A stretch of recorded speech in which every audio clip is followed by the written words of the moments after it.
I mean, we're live. Bow, bow, bow, bow. Are we fucking live? We're doing it live. We are now. It's episode.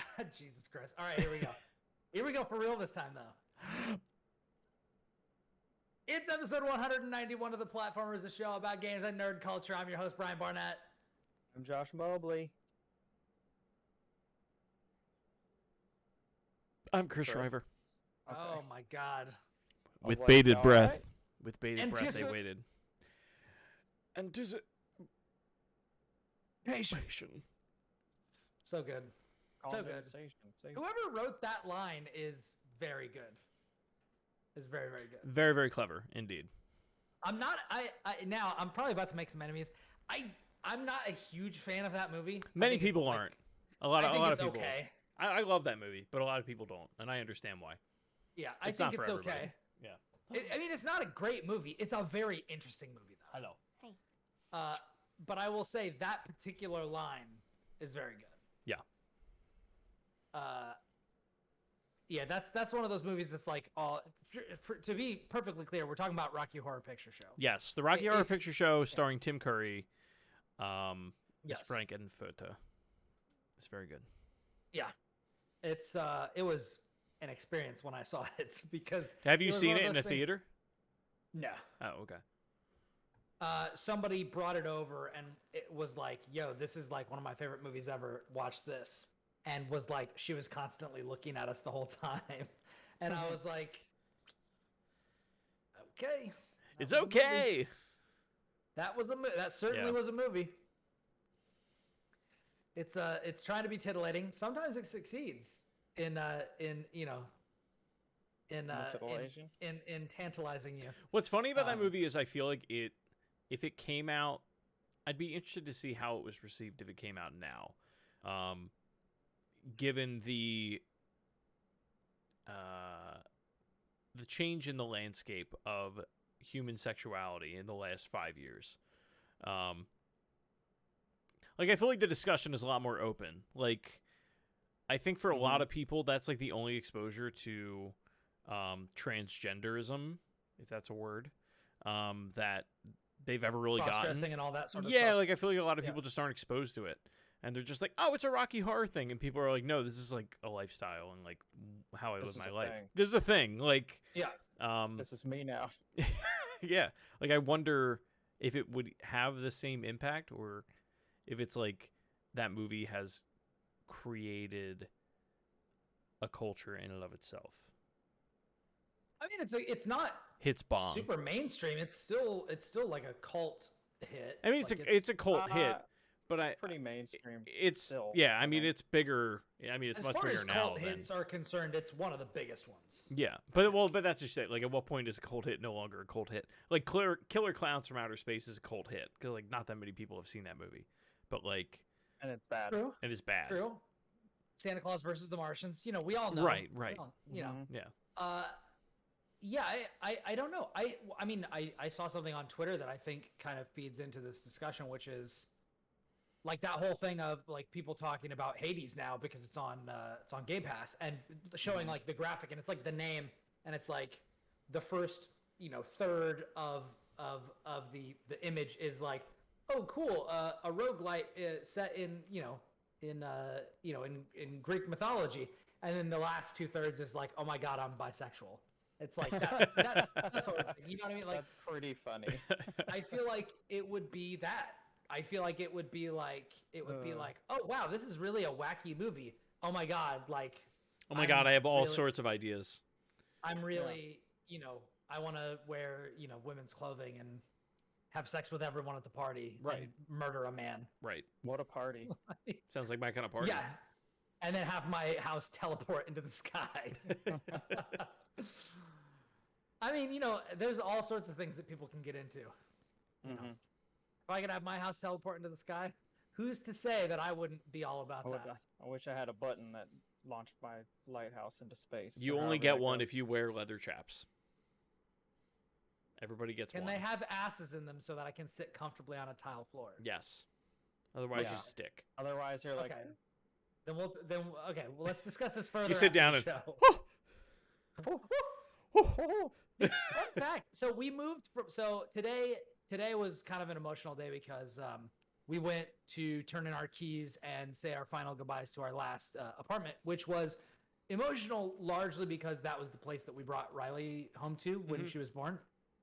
So I actually recounted kind of the story of me holding her up, in her crib in our room, looking out at the city skyline and the lights, at night, and basically, when she was screaming and inconsolable as an infant, as all infants are, and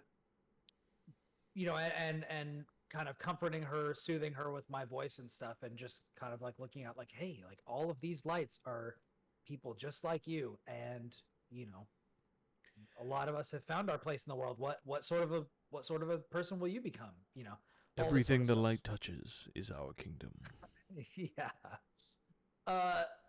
So we did that. Man, what the fuck was I talking about? It was your an last time, emotional day. an emotional day in your last apartment. Your previous apartment, I should say. Yes. Everyone is a person. Every light bulb is a person.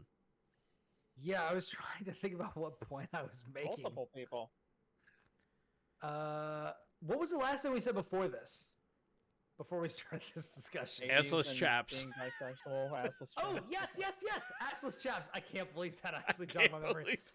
We moved from an apartment. Our old apartment had wood on the first floor and carpeting on the stairs leading to the second floor, and then carpeting all on the second floor. So what you're saying is when you would ride your butt down the steps, you wouldn't totally get different. chapped butt cheeks, but now Totally different. But now in our place, it is all wooden floors and some tile floors.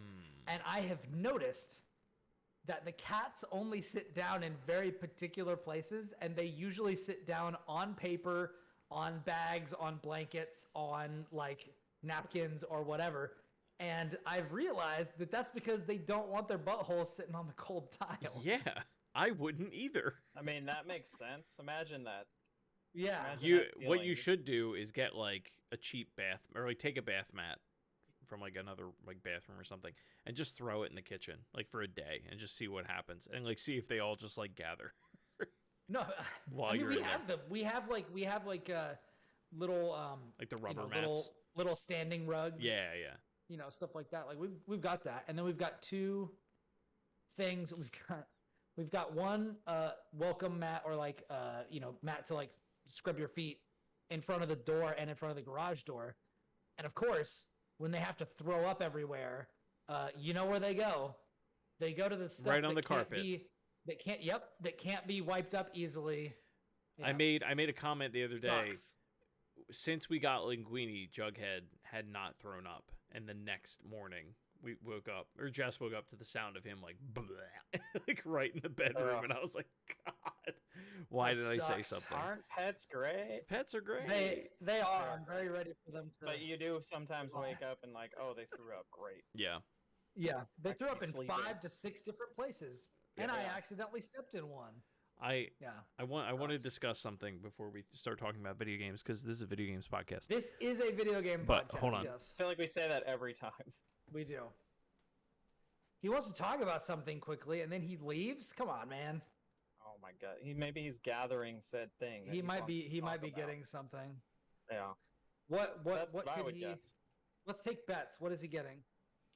Some kind of piece of technology that So he ordered. I closed my door. I wasn't getting anything. But in the vein of Rocky Horror, what I will show you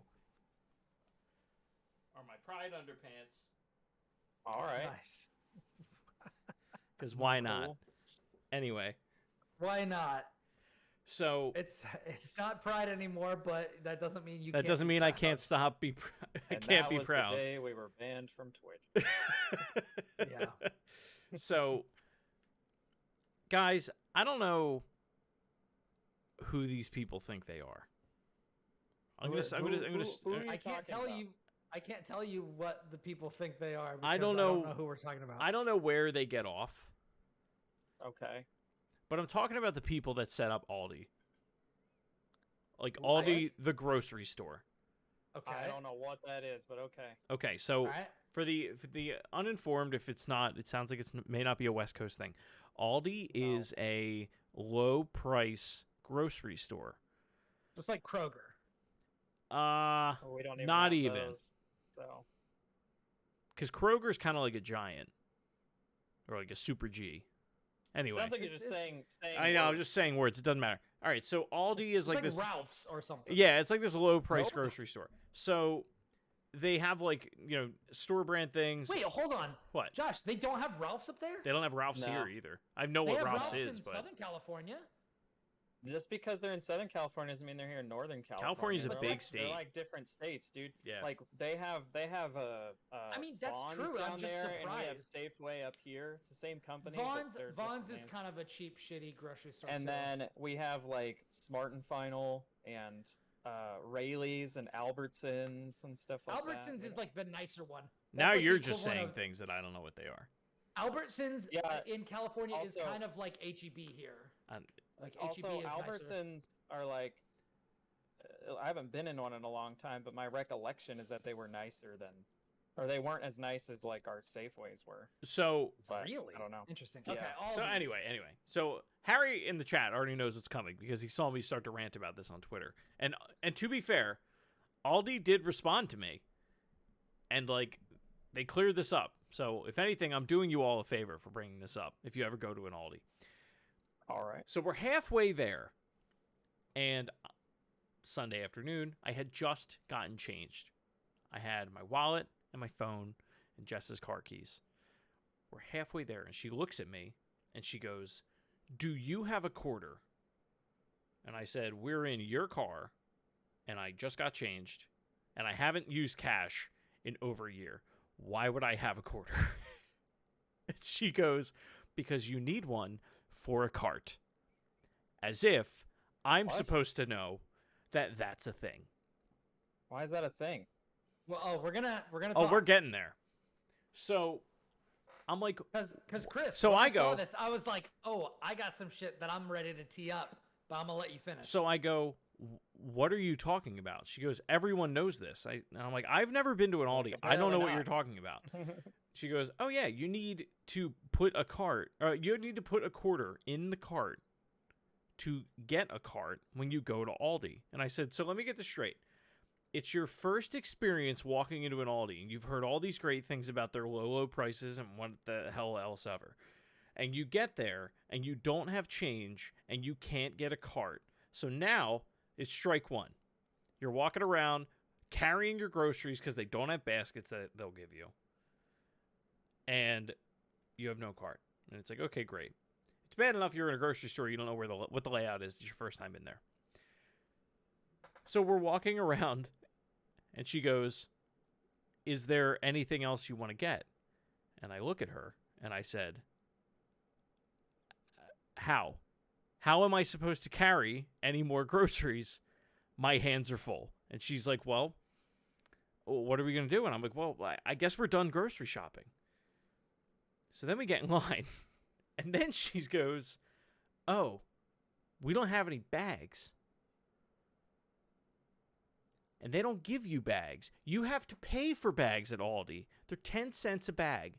The Yeah, incentive... we have to pay everywhere in this whole state. You well, have to pay for Pennsylvania that. isn't like this. We hate the planet. So Texas isn't like that either. the incentive is that you bring your own reusable bag, and then you're not... And I in hindsight, I completely understand and support all of the notions that Aldi is putting in place, but it is the biggest kick in the balls. Quick aside. HEB actually has a really good approach to that, which is they don't charge you for bags, but they give you a discount if you don't use them. That's cool. I like that. So I think you get like 3 cents off per bag you bring, or something like that. It might be Sure. more than that, but something like that. Like they give you a small discount if you bring reusable bags, and they also sell reusable bags. The problem Okay. is people just don't. Yeah. Yeah. They just don't. Yeah. Like, Yeah. So, all of this to say, when I tell you, like, the Larry David levels of being pissed off that I was for, like, a solid hour and a half over the fact that I had to pop a fucking quarter into a shopping cart yesterday, I was livid. this is different to me than the bag thing, because the bag thing comes after, Right. and it's like No, the you're bag thing already- was the you're already icing on the spending, cake. Like, you're already spending a couple $100 on groceries, and they're like, adding, I don't know, a full $1 to your amount, who cares, right? Right. Like whatever. Right. But to even begin shopping when like we're becoming more and more of a cashless society, to like put a quarter in, see, that to me, I'm like, that's unreasonable. Here's the problem. The main problem that I have. Go ahead, Brian, and then I'll go into my problem with the cart spiel. I mean, you might need to go first because mine might be short, it might be lengthy. Who Okay, knows? so the problem that I have with the cart thing is that like I have never in my life not put a cart back. Like, it is the most basic form of human decency that we as like a society can do. Is just like put your fucking shopping cart back. It is not that hard. Put your shark back. Your shark back. It takes like you take your shark when you go grocery shopping. You bring your shark back when you're done. Yeah. Otherwise, who knows what'll there's happen? just a bunch of sharks all over the place. No one needs that. No one that. Yeah. So, and I'm talking about this with my coworkers today, and they're like, "Oh no, I've definitely had times where I haven't put the cart back," and I'm like, "What are you doing that you're in such a rush that you have to put the cart back?" So Aldi took the time to be like, "No, we're going to create shopping carts that have a little slot for a quarter that you pop in, and then when you put the cart back, it pops the quarter back out of you, so that you're like incentivized to like take, or to put your cart back."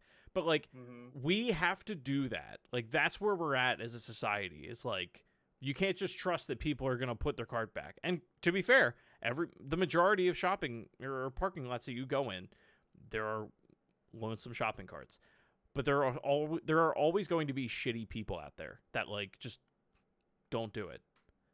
Put your shopping carts back. That's the point I'm trying to make. Put it back, man. Put it back, man. So the fascinating thing about this is you're talking about this with a place now. When I was growing up, there was a place called Price Cutter, and it was the same thing. There would be the line of shopping carts. There was a chain going from one cart to the next. That's exactly what it is. It would go into a little box on the left, and you would shove it in, and it would pop the quarter out, and then you would pop that was when you returned it. Right. And you wanted to check it out, you push the quarter in, and it the lock pushes popped the off. chain out. Right. So it would actually free your shopping cart. So this is something that beckons back to my very youngest years, grocery shopping, and I have seen it very rarely since. But for apparently, a time, every Aldi does this. Like, this is just a thing. It's not just like this Aldi. And it's not just Aldi, because I've never shopped at an Aldi, and there was another grocery chain that we used to go to where they did that. And I mean, is this system going to keep somebody from stealing a cart if they want one? I mean, no. Quarters are pretty easy to get. Yeah. Even if you don't have, like, even if you are homeless, quarters are pretty easy to get. Like, they're just laying around on the floor. Well, they weren't yesterday, Brian, because I looked. For sure. But I'm just saying, like, a lot of people are like, well, these carts are pretty expensive, and we want to make sure that people are not stealing them, or we want to, like, incentivize people to take them back and this sort of thing. I just thought it was very interesting because I was very familiar with this, like, process. I guess, like, process mechanic system, and had not thought about it for probably 20 years. I will say, like, when it was all said and done, I can't wait to go back to Aldi. Like, I can't, and this is not net. Otherwise, it was a good shop, and honestly, like, we left with like a decent amount of stuff that I could carry, and I only spent like $25.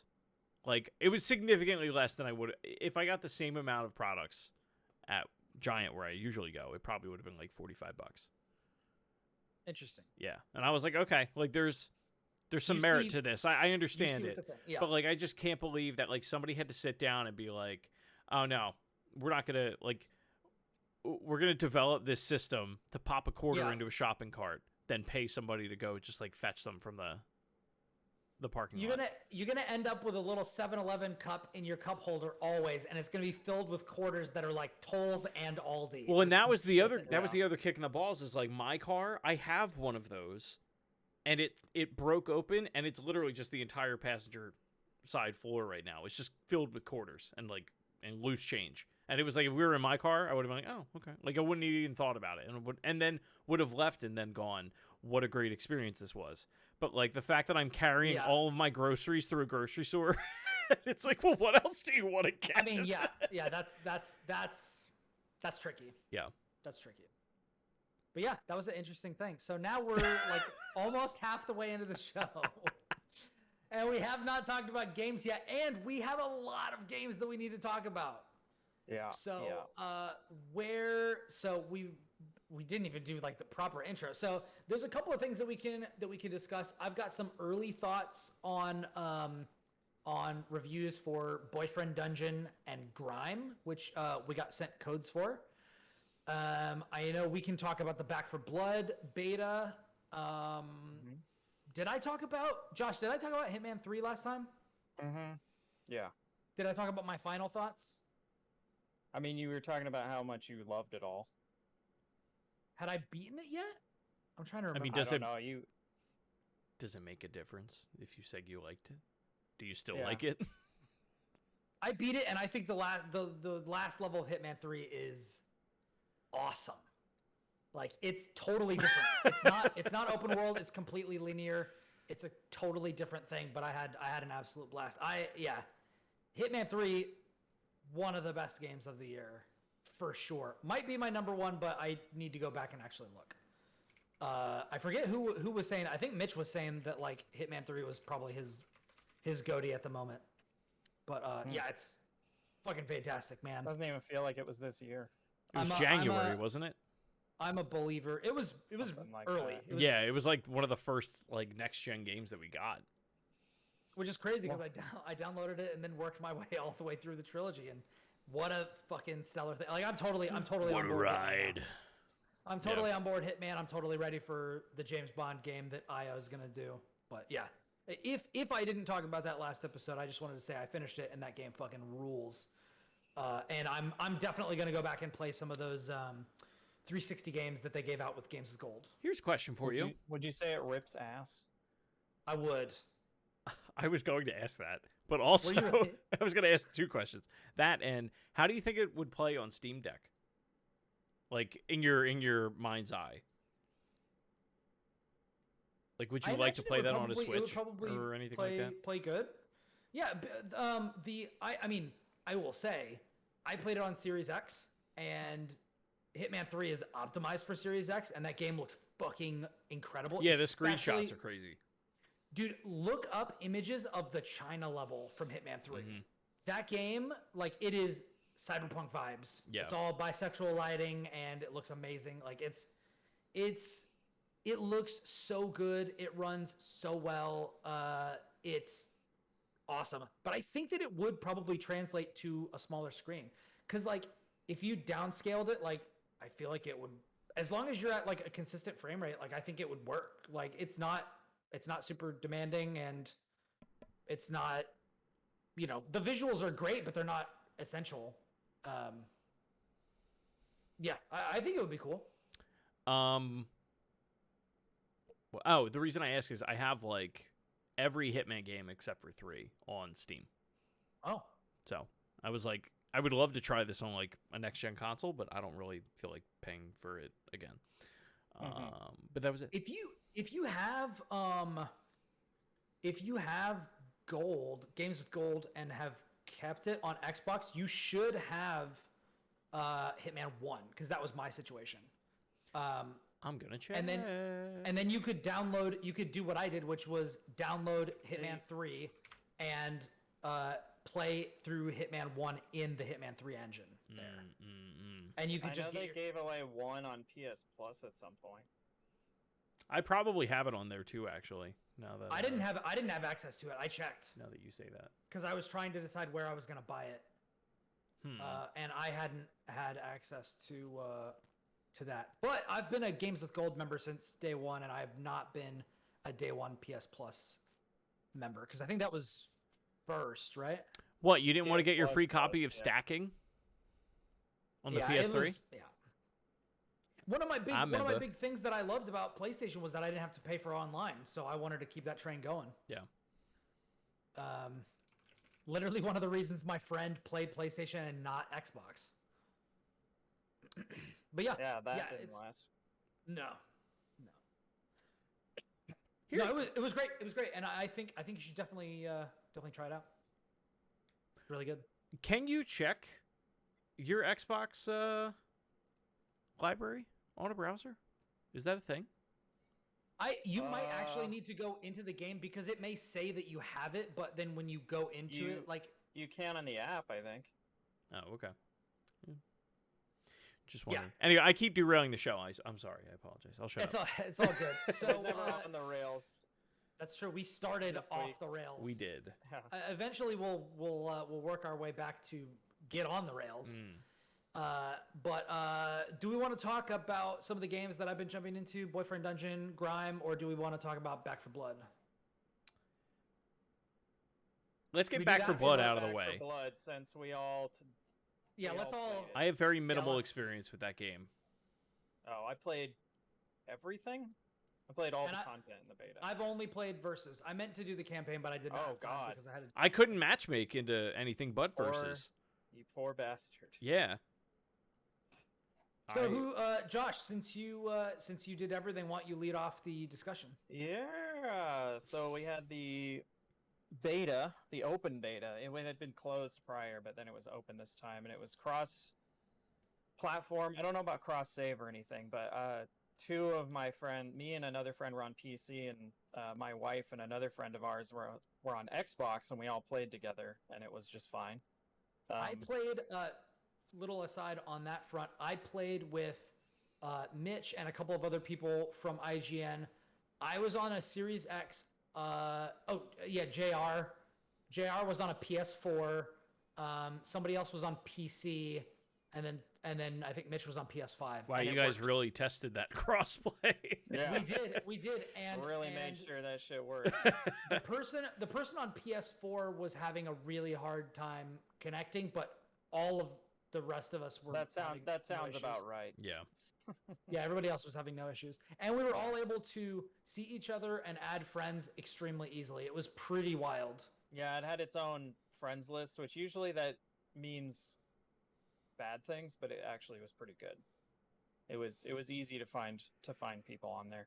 So most of the time when you have a game that has its own friends list, it's so unwieldy, and it just gets kind of annoying. But I don't know this how one worked- you this get one worked around way that fine. though. Like, I don't know. You With- can't. you really. I can't mean, with until someone crossplay. comes up with a way. yeah, but like some universal platform. Discord. please. Anyway. Yeah, so I played basically everything that the beta had to offer, which was all of Act 1. And then the versus mode. The first thing I did though was we did the entirety of Act 1 in one sitting basically, and it took us like I don't know, 2 hours about cuz unlike regular Left 4 Dead, which was 4 levels, these are like 8. And so Jeez. it feels a lot longer. The one thing though is that I Does believe it end up being about the same amount of time, or is it actually longer? I think it's actually longer, but I think there's checkpoints and stuff. So I think if you and that group leave and come, somebody's gonna have to correct me on this because I don't know. We did it all in one sitting, but I got the sense that there were checkpoints and you could start from wherever you wanted. But I don't know. But other than that, just more general things. The game pretty much feels like what if Left 4 Dead 2 came out right now, like in our modern day. What would a Left 4 Dead 2 or Left 4 Dead 3 for that rather? What would it look like, right? Yeah.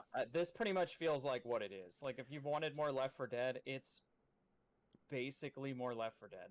How did you feel 100 about the whole 100%. card system thing? Like, did that ever start to make sense? If you like I didn't It made spend sense. enough. Yeah, it made time in sense. it. So basically, what it was you unlocked like that was basically their progression system, were these cards, and then you made Which is crazy decks. because the original Left 4 Dead has no progression system. It's just Yeah. you have people that pick up guns and that's it.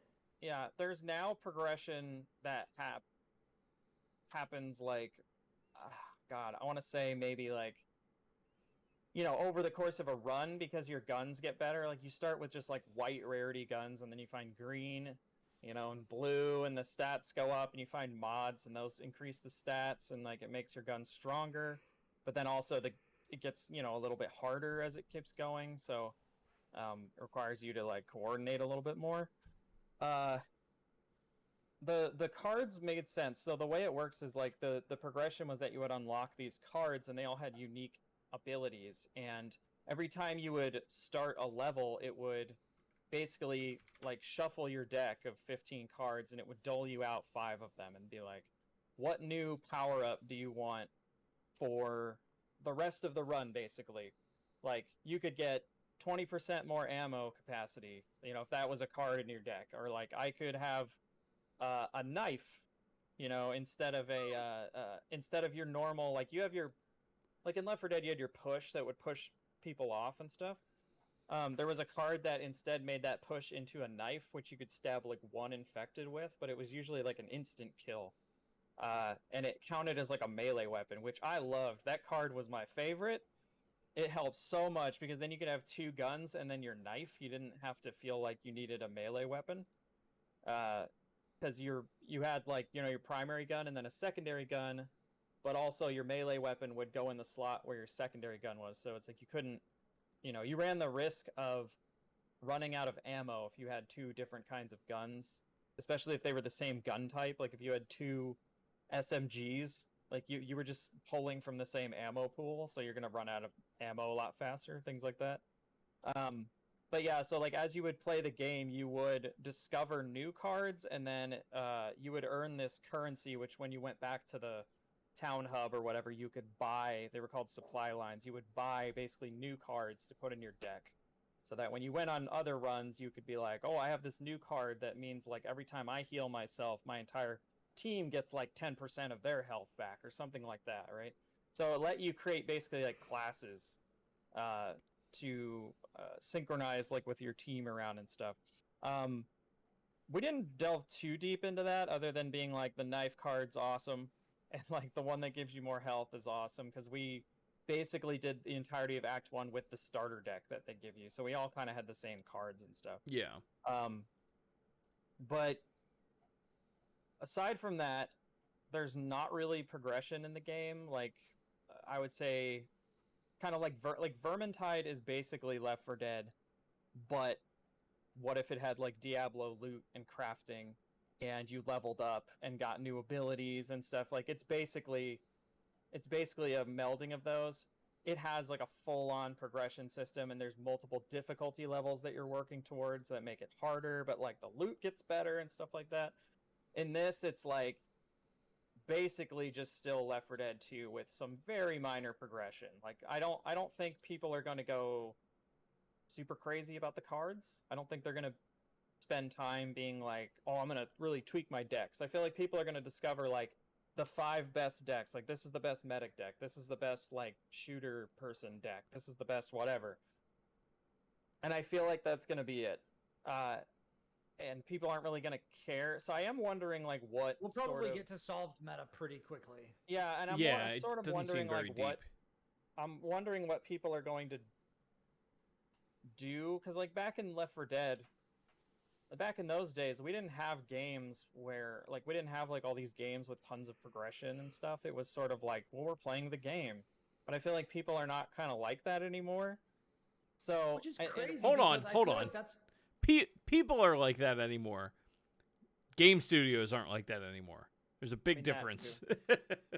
I feel like, and this is one of the biggest criticisms that I have of like specifically shooters going the route of like Call of Duty and prestiging and all that sort of stuff. When like back in the day, it was arena shooters. It was Unreal Tournament and Quake and Doom. And Halo. The thing that you did was just have fun playing the game. And if the game was fun, you were gonna keep playing the game.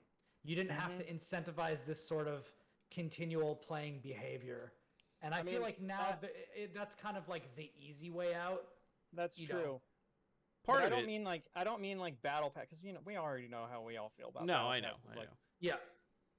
I don't mean like they need to have that in the game, even though I'm sure they probably will. What I mean is just like, and I don't even know if the game needs it. I'm just wondering if people are going to stick with it. Like if after, when it comes out in October and it's on Game Pass and people play it, they play through all the content and they go, "That was really fun. Now what?" There's I a feel lot like of people game. might Yeah. bounce off of it.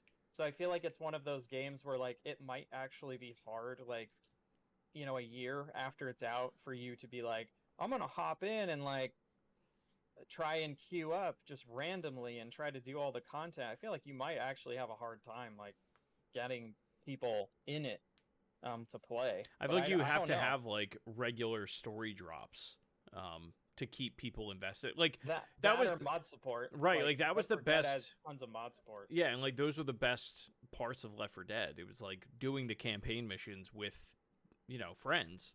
Yeah. And you have to. We you did would have that. to, no, I know, and like you would have to do it on like a regular basis, quarterly or seasonal or whatever. Like, I don't know it. And again, I didn't play much of it, but like it just doesn't seem like the type of game that like can incentivize players to want to keep coming back to it. Like it's not designed that way. It felt like it wasn't random enough. I don't know if you got that sense, but I know that you mostly just played Versus, and I played one match of Versus, and I hated it. I did not like it, like, at all. And I get the sense that most of the people playing it in the community don't like it because they wanted Left 4 Dead Versus, which I loved. I Right. thought Left 4 Dead Versus mode back in the day was so much fun. Which is campaign versus, right? Yeah, so Which they've you would do explicitly that. said They are is not doing. coming. Right. Yeah, they say that now, but we'll see what the numbers look like when yeah, most people are not playing their versus mode, because I didn't find it that fun. I didn't find it very fun. That'll be a year or So- two drop. Like you figure if this game comes out, it's on Game Pass. Everybody runs through all the campaign content with their friends, and then everyone's out by the time it's off of Game Pass. Like unless you've like bought it and you don't have time to play that often, or whatever the case may be, like the only way people are coming back to it is if you're doing regular campaign drops or the multiplayer gets better, which or they just just make the new, or they do the make campaign old versus. multiplayer mode That's what I that mean. we all like. Yeah. I mean, I will say I actually had a decent amount of fun with versus mode, and although I will say the fact that if somebody drops from your group, they don't add a bot or try to pull another player in really sucks. Yeah. Dude, people were quitting because- like left and right. Yeah. in versus mode. It was like the minute they didn't get what they wanted, or didn't, like, it wasn't going their way, people would just bounce. I don't And then even it was know like, if well, I guess it's they exclusively lost. that though. I think part of it was just server load. At least when I tried to play it, like I could not matchmake to save my life. I don't know what the deal was. We got into 3 different matches. The first match, we won. We held them off the first. So the versus mode it's a very small map. There's a little bit of time when the survivor team, which is the humans, gets to go around and scavenge equipment. It's not that long. Weapons, something like that. Like you've got a little bit to gather some supplies and kind of set up your defenses, and then the zombies are allowed to kind of spawn in and start hunting you. And basically, what they do is they keep a timer ticking up, and whenever the last person dies, the timer freezes, and then it switches sides. And if the other team who was the zombies and is now the humans can last and survive longer than the opposing team did, then they win. And then you do that cycle 3 times to determine the winner. Yeah. So I only played as one type of zombie, and it was the one that spits at people from range and jumps around. And I felt like the jumping mechanic was not very good. Like I would... Yeah, the sometimes climbing walls thing was a little weird. It didn't work, or like I would jump at like the corner of a roof, like the like, so I would be like on the roof but like on the edge of it, and then I would jump up there and then like fly off in the other direction, or like I wouldn't quite stick the landing or whatever, and it just was not great. So I got killed a lot because of that, because I didn't have that much life on that one. You know, and I was spitting and at people and like dealing damage and these sorts of things. But there are like the zombie, the special infected like they would have in Left 4 Dead are cool. Like they are interesting. They are cool, and they're very different from the Left 4 Dead ones. Yeah. I feel like there wasn't. I mean, there's the boomer, but it doesn't look like the boomer. Yeah. But it also they like combined the boomer and the spitter. I feel like into one. A little bit. You know, the spitter from Left 4 Dead 2. But I didn't feel like any of the others felt like analogs of, you know, like there's not like a witch in the game, at least not that I saw. You know, there's not even really like a tank. Like there's a couple of them are like really big and they knock you around and stuff, but they didn't feel like, you know, when a They, tank like, grab shows you up in and everyone place. goes. They right? all just seemed like different sized versions of the same thing. From what I saw. From what I saw. Yeah. At least. I wouldn't say that. I feel like they're very different. I will say, going back to the randomness thing, like in the campaign, I definitely, I matchmaked with just some randos just to see like what would be different from when I played with my friends, and the answer's not much, which felt very weird. Like there's a part in the middle of Act 1 when an ogre appears, and an ogre's like literally like a giant just mound of flesh zombie. It's almost like the tank, except it's like 5 stories tall, and it just decimates you, and you have to like run like into buildings and stuff, and it's like Titanfall basically.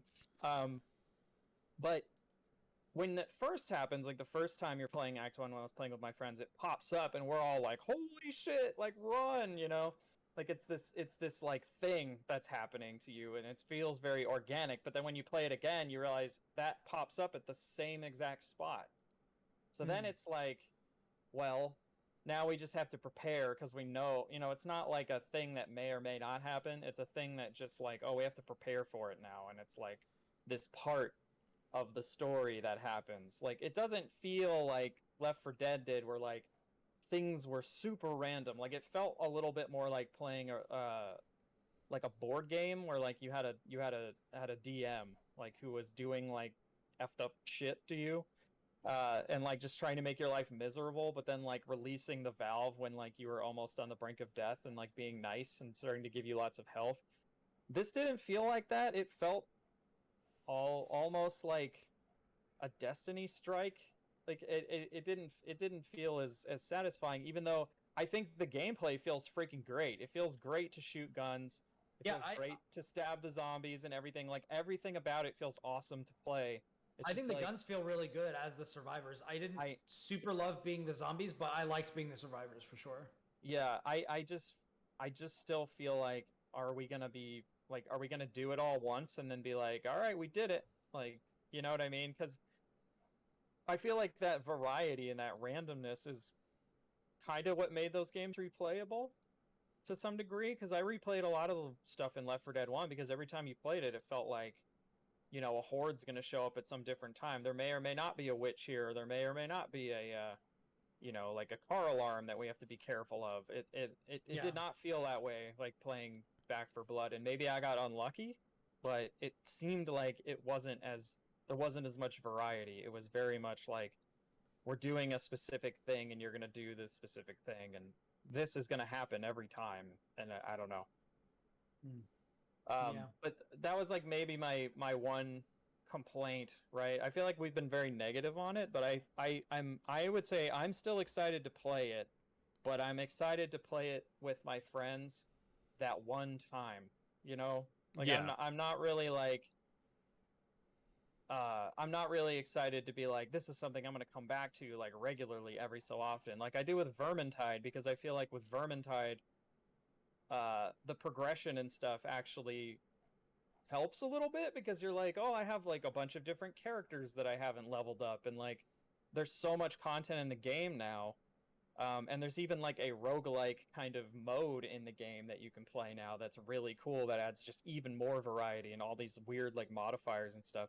I feel like I can just come back to that game. There's always people playing it. I can matchmake pretty easily and like hit rat people and like chaos warriors and just like have a good time, get some gear, and then a week later I'm like, yeah, I'm done with this. But then come back later and there's still stuff to do. In this, it's like I get the sense that I'm gonna do it all, and then maybe a year from now I'll be like, oh man, Back for Blood, what's going on with that? Log in and it's like the same. I don't know, but that's my one concern. But other than that, I think it's really fun to play, but I also am like, I'm like putting in the caveat that like this might not have a lot to do after after you play it that one time. You might be real bored. I think there's a very obvious reason that it's coming on Game Pass. Like I think people will love it because it's on Game Pass, but I think if people paid $60 for it and went that like first 2 weeks with it, yeah, it would just kind of like fizzle out really quickly. I guess it also depends on how many acts there are, right? Yeah, I mean, we don't know how long the game is. Act 1 was pretty long, but I'm like, are they all that long, or some shorter than that? And Sure. How many of them are there, right? All that kind of remains to be seen, because I don't know. It's gonna be real interesting. I would say I'm about the same amount of excitement as I was about it, but I also am like, it made me a little bit more excited about Darktide, to be honest, because I'm like, oh yeah, Darktide's coming out, which is the Warhammer 40k version of Vermintide, and that's supposed to come out this year. And I love Vermintide too, so I'm like, oh, just more of that, but in the future, like, I'm cool. Let's go. I'm into that, right? I am less enthused about the zombie thing, especially when it has like minimal progression and seems like it would be slightly harder to come back to later because most people won't be playing it anymore. Yeah. But I don't know.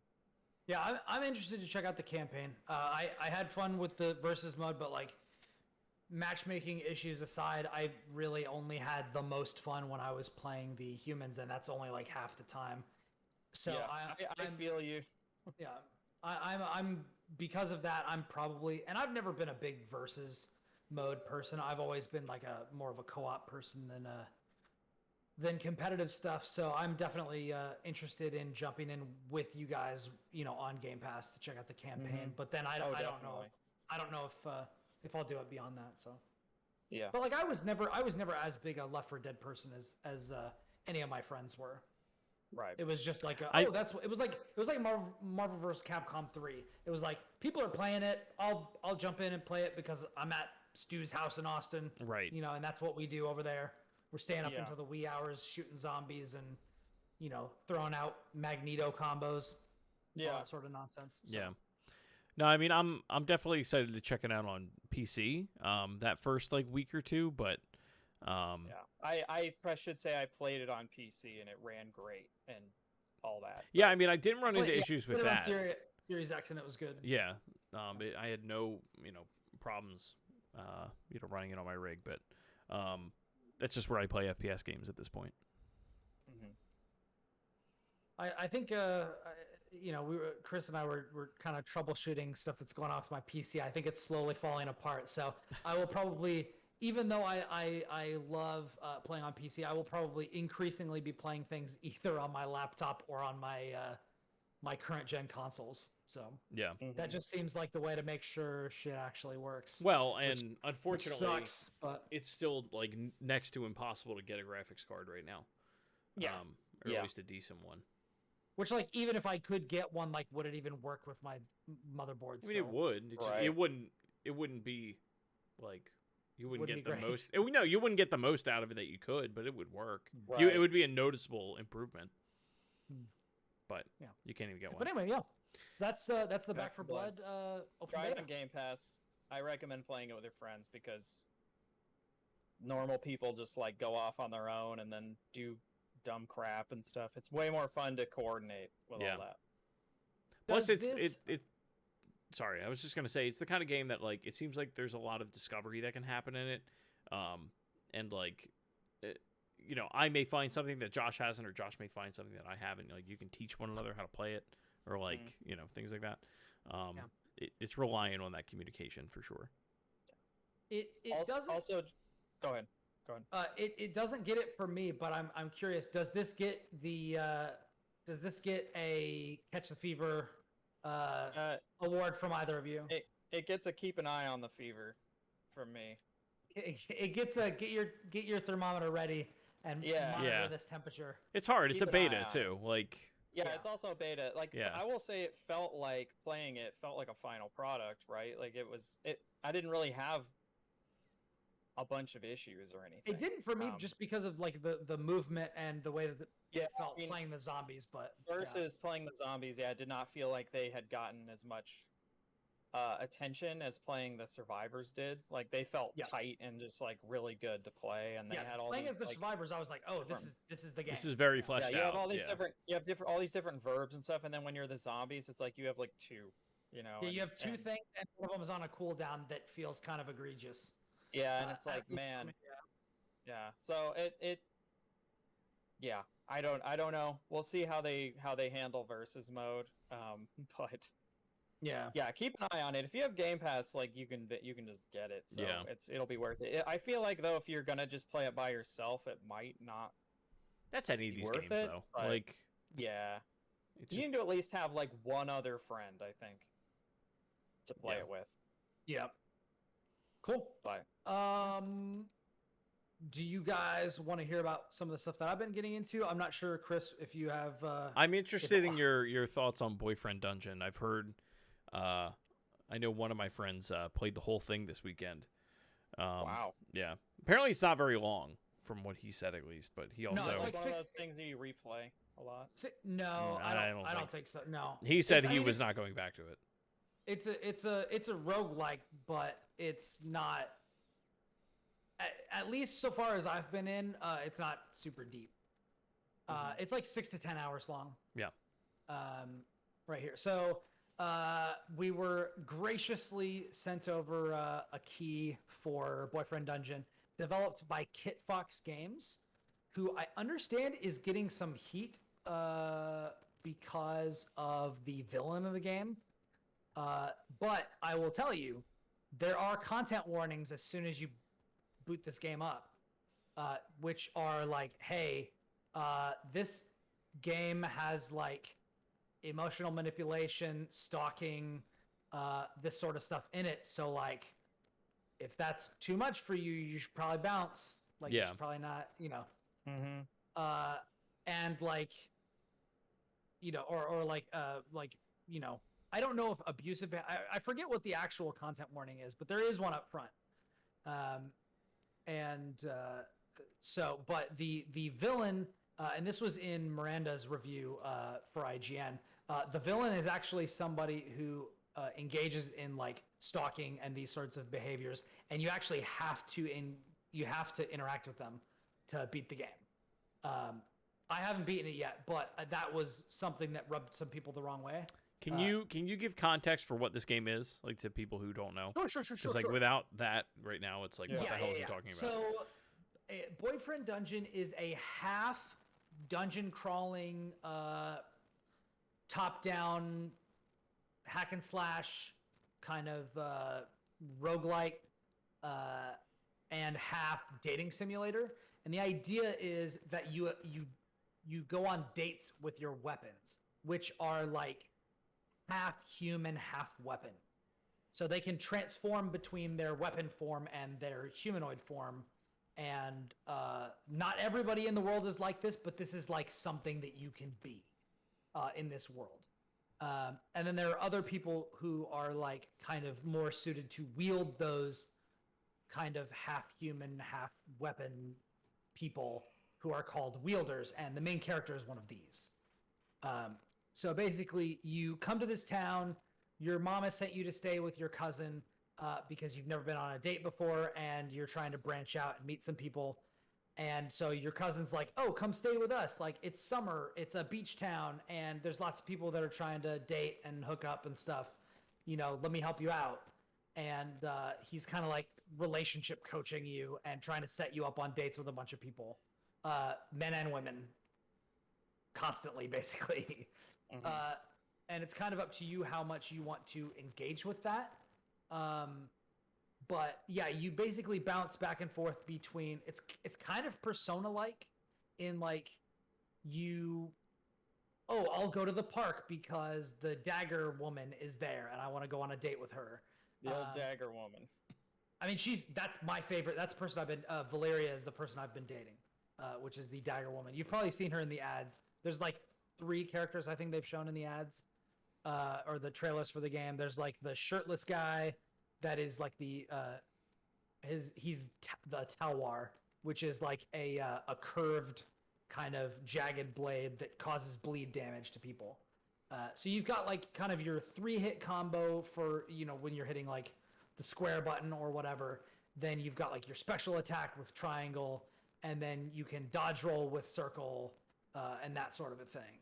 And then you've got like 3 healing things that you can pick up, that basically at least 3 hours in, that I am, heal you up to full every time you get it. They're like mochas or whatever. They're like 3 little emblems of like you pick up, like, oh, I've got a coffee, let me drink this coffee and it'll heal me up. But as you're going down through the dungeon, you'll find which the dungeon is like the mall. So like you'll be going through the mall and it'll be like, oh, here's a vending machine, let me spend a little bit of the money that I've been picking up to get like a soda or something that'll heal me up. Or hey, we found the spa, let's stop for a moment and basically have like a date in the middle of this dungeon. Let's get, let's check into these massage chairs or something. Oh, here's a challenge room, let me fight a bunch of these monsters or whatever. And like as you go down from one floor to the next, you'll have the opportunity to it will like level up your weapon based on the experience that you've gotten, and then it will ask you, oh, do you want to switch your weapon, because you'll reach whatever level cap that you're at, and then you'll need to go on a date to unlock the next level, that sort of a thing. So it's all about like managing these relationships, and people are really, really flirty, and it's got very much the Hades, like everybody's very into you, and all this sort of stuff. Way more so than that. Like this is a very sexually kind of charged. Well, yeah, that it's was a the one. thirsty game. Yeah, that was the one thing I heard was like everyone is like very forward, and it's like everybody is DTF. Yeah. Everyone, and they're DTF immediately. Yeah. Like and like you everybody can't do anything down. to change that. I mean, I've not like I've only like gone home with the person that I wanted to. Like, but that's what I mean. Like they will be flirty for sure. Yeah, that's what I mean. Like you don't have to. Yeah. The one thing my buddy said he was like, there were people in it that I wanted to like have a monogamous relationship with, and like you straight up just don't have the option. Like everyone is just like, hey, like, yeah. just like really thirsty. Yeah, it's pretty wild. And like you're going on in the story, like I've been there for like 3 or 4 days, and I've been on like 7 dates. It's like God. Ridiculous. It's insane. Like everybody's always trying to hook up with you all the time. They're always trying to set you up with somebody. They're always like, blowing up your phone. Yes, it's like, but this is a breezy game. Like this is not actually Persona, where it's like, yo, we've known each other for a couple of months. Like, hey, like, what do you think? Like, Yeah. And then it's like, and then like a week later, maybe you go on like to a movie and you talk or something. Like this is condensed. This is not real life. Yeah. This is wild outrageousness. So one of the things that I didn't really know going into this is like not even remotely real life. It might as well be a fantasy game. Well, like it was no, but like Boyfriend Dungeon. But you're dating a sword. Yeah. Yes, but that was like the one thing. It was like, okay, so it's a dungeon crawler where you date weapons, but like other than that, the world looked like our world with like that one wrinkle, and it's like it kind of is, but it's also kind of like Pokemon, where like everything revolves around this one thing. Where it's like, oh, people know that there are like half weapon, half people out there, and there's like a weapon shop, and there's like a clothing shop, and all this sort of stuff. And it seems like everything is kind of like oh, are you here to check out the dungeon? Are you an adventurer? And it's just like, oh, I didn't know this was a thing. Like, but it's like there's like a lot like of an nouns. identity crisis kind of. Not necessarily. Like I don't know what I expected, but it wasn't quite this. Okay. But so like I said earlier, like a lot of people are kind of giving Kit Fox Games a little bit of crap. They're a Canadian studio. They're giving them a little bit of crap for how freaking pervy some of these characters are and how creepy the antagonist is. But that was unnerving to me for sure. And like having somebody text you who's clearly been like watching you at times when like it's very uncomfortable for them to have been watching you, or being really forward when you're like, no, I'm not interested, whatever. Like that's something. And I'm just kind of approaching the game on its own terms with that. The biggest complaints that I have so far are I don't think the combat feels particularly good. You take a lot of damage very quickly. You get hit a lot. It's really hard to avoid getting hit. And you don't particularly like until you get the ball rolling. It's difficult to like level up quickly because you just die very quickly. One thing I will say that I noticed, I think a couple of days ago, is that there is an option to toggle on Goddess mode, which is very similar to Hades' God mode, where you just take 50% damage. So if I may try that out and like see if that kind of alleviates some of the early game stuff, because I'm gonna have to replay some of it because I tried to switch from my desktop to my PC, and I actually lost like 3 hours of progress because my cloud saves totally fucked up.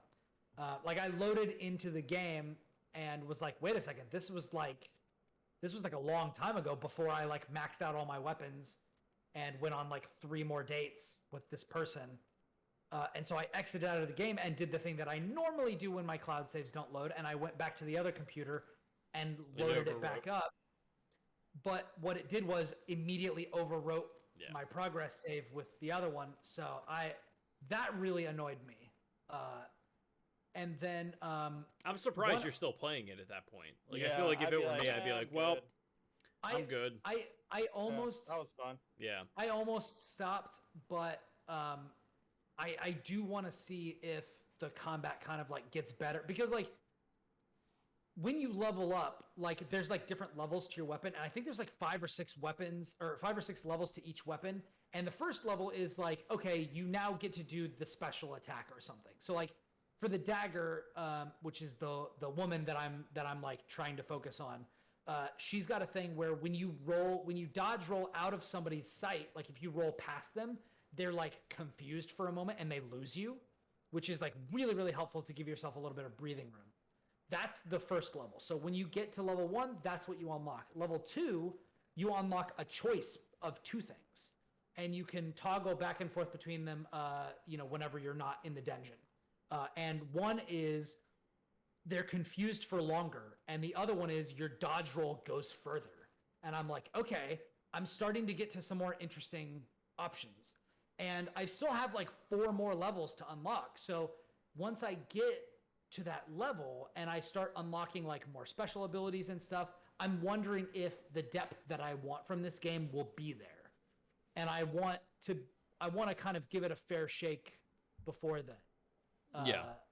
And it's not that long, so like I don't imagine it'll take that long for me to catch up. I may not focus on as many weapons, but it seems like the game kind of is incentivizing you to rotate between them, even if you don't like the person. Mm-hmm. So like and another thing that kind of stinks is like there's my favorite weapon to play with in the dungeon is my second least favorite person. So it's like I'm spending more time with this person I don't like just to get the gameplay mechanics that I want. So it's like, you know what I mean? Is and it like worth? Is that worth it? Yeah. So like, right now I have 3 weapons. I have the dagger, I have the talwar, and I have the rapier or the EP. I forget. It's a stabbing. It's like a fencing thing.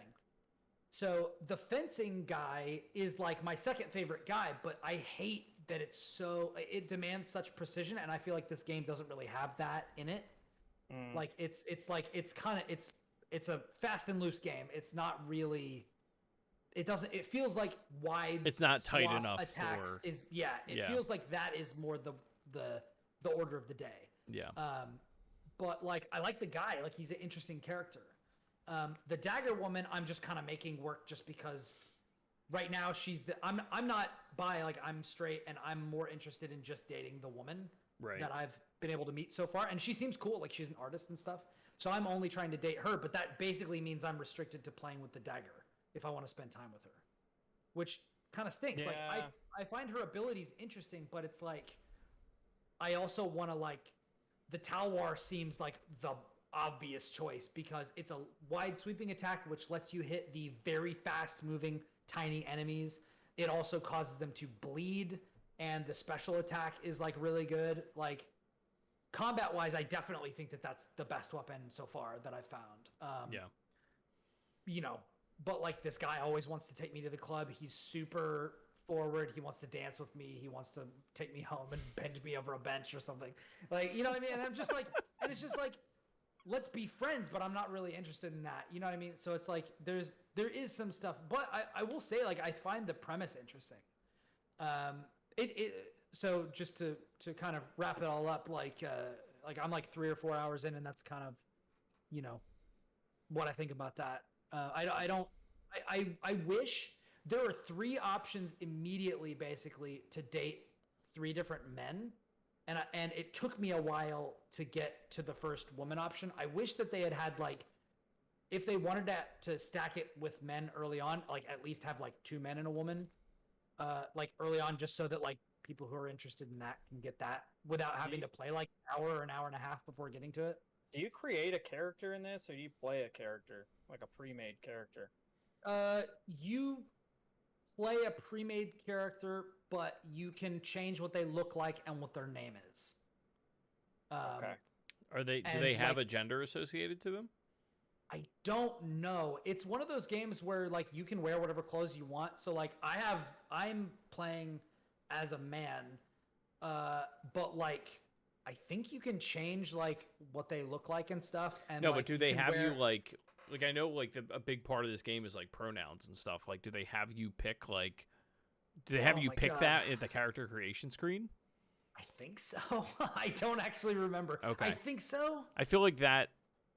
It seems like the type of game that would be like, would give like let you set the options in the beginning and then would tailor the experience to that. Yeah. Yeah. Be like, all of these. If not, like characters have actual sexual preferences. Yeah, right? like if not, people in that's the like a real missed world. opportunity. Like if you choose to like be straight and like you're like I'm a man, I'm playing a man that is attracted to women. Like and then you encounter like a couple men or whatever. But like you know what I mean? I don't know. So I'm sorry, listeners, that I don't remember this. Harry, I should have made a note of this. Harry apparently says pronouns were part of the character creation. I guess. Pronouns Harry are part, looks but like I he don't know played if they ask you. I don't know if they ask you about your sexual preferences. I don't know. So yeah. It definitely feels like it's prescriptive. Like it just seems like that type of game that would do that. Yeah. I think you do your pronouns and then people refer to you however. Okay. But like you can totally be a man dressing in like a blouse or like a skirt or whatever. Like you can do whatever you want. Yeah. Like, when you buy clothes, you can wear whatever you want. Yeah. It's not one of those sorts of games. I just like, as someone, and I know that this is like a very specific issue, but I just thought it was interesting.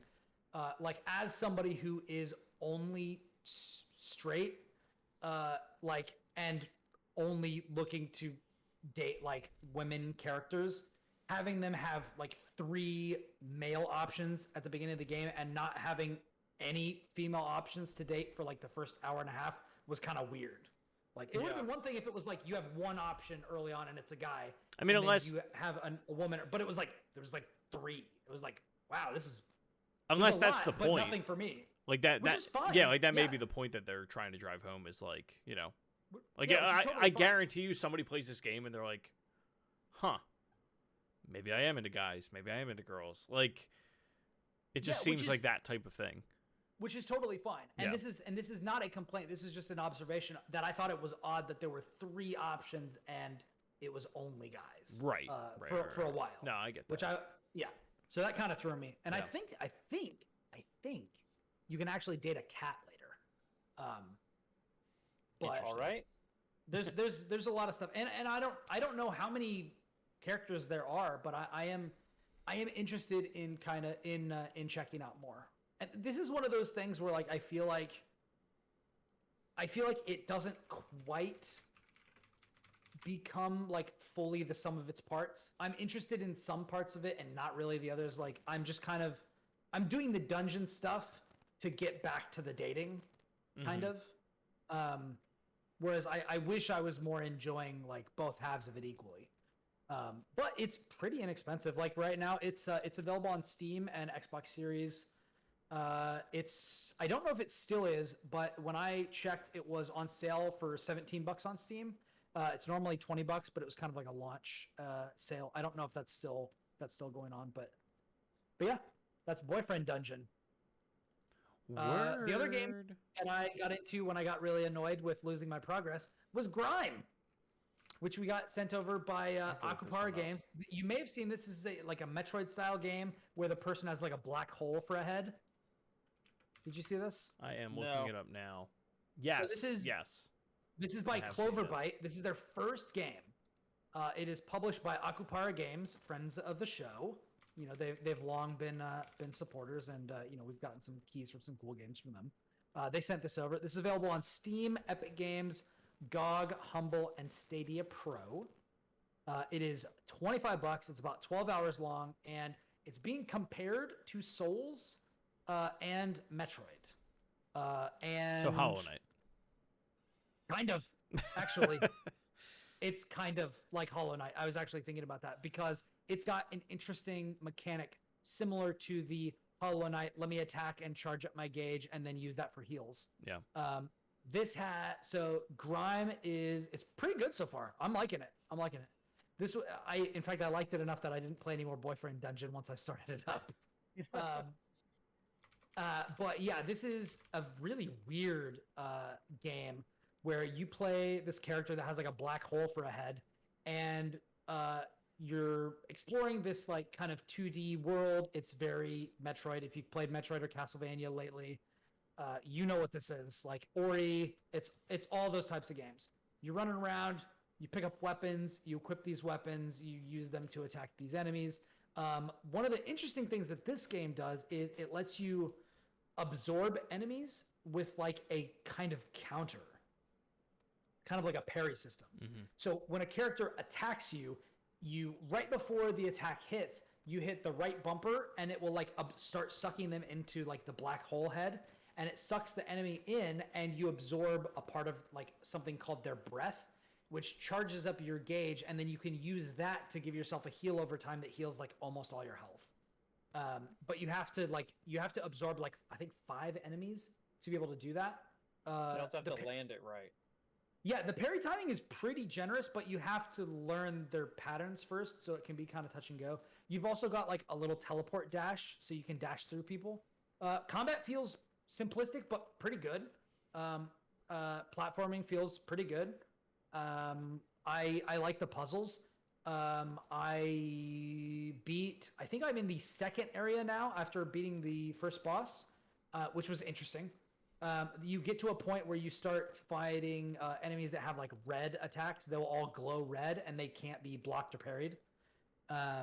So you have to like dodge through them. So then and then you'll get to enemies later on that have like higher health bars, and then you have to chip their health down a bit, and there's like a line, and you can only absorb them after their health is below that line. So then I got to an area where there are like sentient little bombs that walk around, and you hit them and you smack them into other people and they can blow up. Like there's a lot of cool stuff, a lot of cool exploration. I'm having a freaking blast with it so far, and I'm definitely going to be playing more. I just bought like 3 more weapons, so I need to increase my stats to be able to wield them. Like with Hollow Knight, or I guess Souls, when you die, you drop your currency, and then it's kind of standing there as a statue, and then you go back and you break the statue and absorb it. Then later on, there's a system called Ardor after you beat the first boss, and there's like a number charge. And the more enemies you absorb, the higher this number goes, all the way up to 100. And the higher that number goes, the bigger a multiplier you get on the currency you earn from killing enemies. And every time you get hit, that number is reduced a little bit. So it incentivizes you to play perfectly, and the better you the more you avoid damage and the more you absorb enemies, the bigger a multiplier on your currency you get. So you can if you're playing skillfully, you'll actually earn more for killing the same enemies than you would have before, which I think is a really cool mechanic. You pick up items, like you pick up stuff to throw at enemies, like pebbles in Bloodborne, and you pick up like different pieces of equipment. It doesn't look like the armor actually does anything other than like give you a different aesthetic. I don't think like it does anything for your stats. But like I was playing the first area and it gave me kind of like ice armor that gave me like cool icicles off my back and stuff. And now I'm in the second area, which is all rocky, and I'm getting like Boulder Man, armor and stuff. Boulder Man, girls from the gym. But yeah, like it's good. It's good. It's really weird. It's got a very interesting aesthetic. It's like it's not quite Oddworld, but like kind of like it's got that sort of like just bizarre.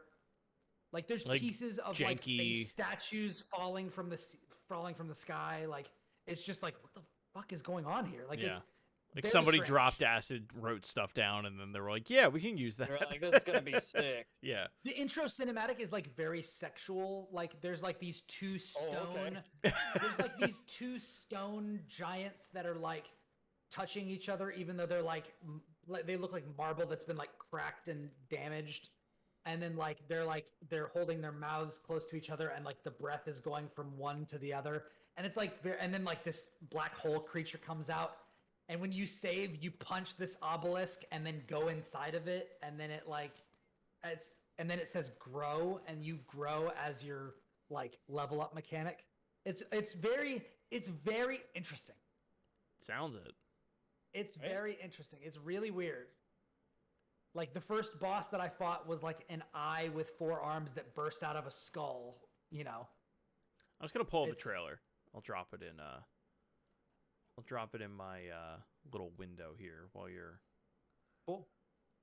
chatting. I mean, I don't have much else to say about it, other than the fact that like it's I think it's just PC, Steam, Epic Games, GOG, Humble, Stadia Pro. Oh. This is very cool. Yeah, it's good. It's good. I think IGN ended up giving it like an 8 or something. It's good. It's good. It feels good. Score. Looks really weird, really interesting. Like I'm fighting this weird boulder creature that has like 2 giant retractable fangs that make it look kind of like a wolf spider or something. Very strange. This looks like if somebody just took like a bunch of like concept art for like metal albums that like have been released like in the last like 15, 20 years and like made a game out of it. This looks like some of this stuff would be from like a Kill Switch Engage album. Yeah, or like Black Dahlia Murder or something like that. Yeah. Yeah. I'm into it. It's cool. Yeah, it's good. It's good. And it's like $25. It's like 12 hours long. Nice. Not bad. Yeah, it's great. 12 hours is appealing. Yeah, and it is very much like, it's like Metroid or Castlevania. So like, if you like that stuff, catch the fever. Catch the fever. Wow. This gets my Catch the Fever award so far. I'm only actually hold on. Let me pull up my Steam thing so I can see actually how long I've been playing it. I think I've only been playing it for like 2 hours, 3 hours. Something like that. I feel like I should have probably gotten further, but the second area is really kicking my ass. Mr. Souls over here getting tossed around. Destroyed. Yeah, getting tossed around. It's different. It's tricky. Okay, so I've played. You were the baddest gamer around. Yeah. It's a different skill set. Yeah, so okay. So I've played 3.2 hours of Boyfriend Dungeon and 2.3 hours of Grime. Oh, there's also cool monsters like mini boss monsters, and if you absorb them, you do what's called completing a hunt, and you get like a little as you absorb more monsters, you unlock like little trait things that you can put points into, and it'll be like, if you mess up and absorb, you only take 75% of the damage, or something like that, or like increase your, you'll absorb like a particular type of enemy, and then you'll be able to put a trait into, while you're at this level of ardor, you deal this much more damage and take this much less damage. So like there's like little builds that you can get into with that sort of stuff, but you have to like beat these tougher enemies. Like I fought one that looked like oh my god, the main character from Real Monsters that held up 2 eyeballs. Oh yeah. Like I fought one of those dudes, but he threw his eyes at me. And when people throw projectiles at you, you can do the absorb, and it sucks the projectile into his head and then spits it back out at them. It's pretty great. You should you should send this to B Hunt. Oh yeah? Just like the trailer. Like this just seems very much his like vibe. Maybe. Like just that weird, I don't know. Weird art, weird like Metalocalypse style type of thing. Yeah, it's very strange, but I like it. Yeah, I like it a lot. no, it seems cool. So, so that is developer Cloverbyte. It's their first game, which is crazy. Smoke in the chat would like to point out that the monster's name was Crumb. Crumb, that's right. Yeah, yes. from Real Monsters. From Real Monsters. Yeah. Hell yeah. Good Who was memory. that in the chat that said this? My buddy John, Smoke. Yeah. Smoke. Hey, thanks, John. Yeah. Appreciate you looking out. Smoke. But yeah, that's great. Developer Cloverbyte, it's their first game. Very impressed that it's their first game. Like, I could definitely see like a like Mega Man 1 to Mega Man 2 glow up on anything that they get into next. So yeah. Anyway, kudos to them for that. Do we want to talk about anything else, or shall we just wrap? I would like to touch real quick on A Plague Tale: Innocence, because I did get to play a little bit of it. Were they right this weekend? Were they right? They were. Dude, that game's great. It's Told you. It's like so unbelievably obviously inspired by The Last of Us. Like that game could not exist if The Last of Us did not exist. Like everything down. Let me see when the years were. Everything down. Just go ahead and talk to the workbench, like to upgrade your weapons. Like it's literally like it's similar animations. The menus are very similar. They use a weapon wheel for like the items that you get, which I feel like I'm finally starting to get a number of them. Like in the beginning of the game. Oh yeah. Yeah. Last of Us came out 2013. June 14th, 2013. Plague Tale: Innocence came out 2019, May 14th, right? 2019. Yeah. Yeah. They like played The Last of Us and they were like, you know what we should do? We should make a game like that. It's as if you took just real quick. Let me just do this thing. Let me just do this thing right quick. It's almost as if they played the Ellie sections and they were like, "There's something interesting here, like this being this vulnerable, and like really leaning into that, and going the more like puzzle route of things, which I really appreciate because like while it is inspired, it does do its own thing. It's also, I thought the story intro, like the intro to this game is like difficult to deal with. It is in a good way. This is one of the darkest games I've ever played. And like I'm not even being hyperbolic. Like there's moments in this game where, and it's different in the way of like The Last of Us, where it's like yes, it's just a different tone. Like it's not like over dramatized. It's just like a thing happens, and these people are like this is the world we're in. Like they're just I don't know. They're kids that accept it, but they're also like, God, that was awful, and then they just kind of move on. It is the Black Plague. That's what I mean. Like they can't. They very obviously can't escape it, and it's like. It's almost like the difference between like what you wanted the Fear of the Walking Dead to be versus what The Walking Dead is, where it's like people are experiencing this thing for the first time in real time, like as it's unfolding, versus like this is an established like it's the first 10 minutes of The Last of Us, but for an entire game. Quick question: Did you how far are you? Did you get to the first village? I got to the battlefield, and I was captured. That's where I'm at. That was the last thing that happened. Is I was captured. I did get to the first village, and I went through that whole sequence. When you get your slingshot. Yep, your upgraded sling and everything. Yeah. Pretty rough. Yeah. No, that's what I mean though. Like it's very. And then the what is it? The Catholic Church after that. Yeah. Yep. No, I mean I'm tremendously. I'm not just impressed with this game. I'm impressed with the fact that like I feel like no one's talking about it. But the people that have played it are like, no one did, and now people finally are because like they're just giving it away because they think they want to drum up excitement, and it's working. They want to drum up excitement for the sequel. But yeah, just like the tech in it is very impressive. The visuals are very impressive. It runs beautifully on PS5. It was a PS Plus game last month. I know specifically the PS5 version. Yeah. I know they gave the Epic Game Store also gave it away a week or two ago, or probably 3 weeks ago now. But I'm very impressed with it for a studio that like, if you look at it's funny, like if you look at their past track record, like they made Toy Story 3, which like is an excellent game, but like is a children's game. Like the open world, like they basically made. And A Plague Tale is a children's game in a very different way. Yeah, right. In that it just stars children. Yeah. In that the two leads are children. But it's so I'll be amazed if Microsoft doesn't buy this studio. So it's a Sobo studio. For those who aren't interested, they did Microsoft Flight Simulator. Toy Story 3, as I said. Incredibly impressive thing. They're all over the place, though.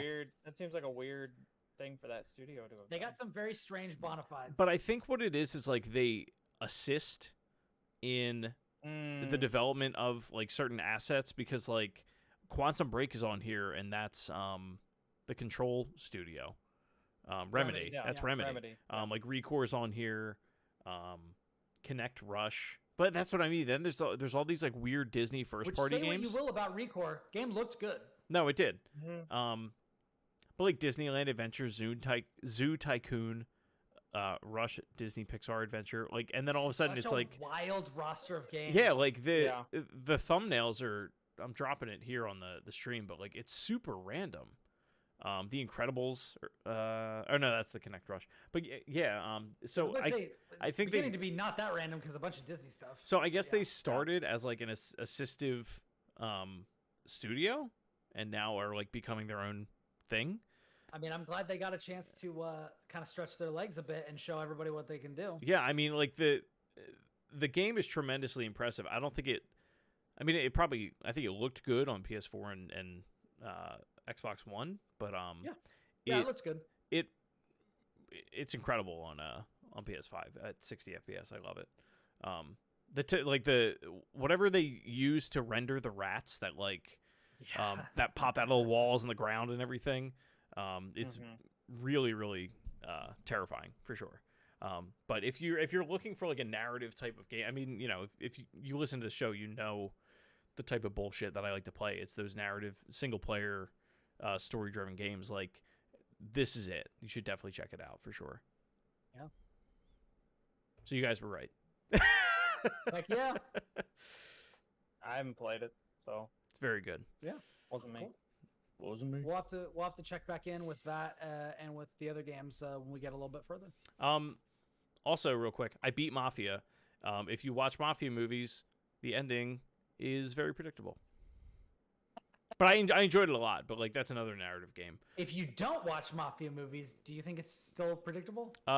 Jess was surprised. I literally said the last line before it was said. I never got out. Yeah, and it was like I was like okay, I wasn't underwhelmed, but I was more like that's very like in the style of what this is. Like I figured that would happen. Yeah, it is what it is. For fans of the genre, it's one of those. Yeah. Yeah. John enjoyed Recore, by the way. He said cool. it was worth checking out. There you go. Yeah. Yeah. I think I jumped into that for like a little bit, and then didn't. I forget what never it was. played it. I think it may have been one of those things where like you could do something to get access to it, even if you hadn't purchased it. I forget what it vaguely was. remember this. Yeah. And like I got, it was like was it like you had to go to like the Australian account or something? I feel like there was something. It was some Wario 64 thing where like you could go and claim it Yeah. on like a different And region. like I got it, but then it was like then I didn't have it. Yeah. I don't know. It's one of those things. Yeah. But yeah, let's wrap. Thank you all for joining us for episode 1. Thank you all for joining us for 191. All right, The I gotta show was go. Cool, but now it's done. You know. Wow. What? Really did it. He went for it. He did the He needful. went for it. Yeah, I did. The needful deed. He did what was needful. He did the needful. Yeah. All right. Well, thanks for joining us for 191. If you got thoughts or topic ideas for the show, hit us up on Twitter. You can find us all corporately at PlatformersPod on Twitter. You can find me personally at Ribnax, Ribnax. And I just wanted to thank you all for bumping me over and getting me to a new, a new higher plane of existence. A new higher plane of existence. I was sub 500 for a long time, and then I had a bunch of people follow me, and now I'm over that. So there you go. I'm still an incredibly small fry compared to basically all of my friends. But This guy over the moon. How many followers do you have now? Like 534, something like that. How many do I have? I will tell you, I don't have many followers, but look at my followers. I have a lot of very quality followers. Oh, mine are terrible. Mine are all bots. I have 667. Oh yeah, mine when I was still really on Twitter a lot were totally all. Most of them are all bots. It's all garbage. Nobody cares. Nobody cares about what I got going on. Yeah. A lot of people who follow me are industry people or Or me. all that sort of stuff. Yeah, or Chris 600 times. The reason why he says that he's got so many bot followers is because he just made those bots to follow him after he used them to follow me. Azure DevOps, catch the fever. But yeah, so thanks so very much for checking out the show.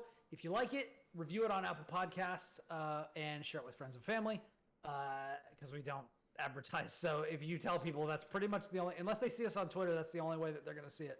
What's the show all about? We record the show on Monday nights at 7-ish on twitch.tv/platformerspod. If you want to catch the show live and chat with us like Smoke and Harry and all these people do, it's a good time. To be clear, you bring that up, 7 I'm just gonna do that. 7 Central, 8 Eastern, 5 Pacific. Yes, 5.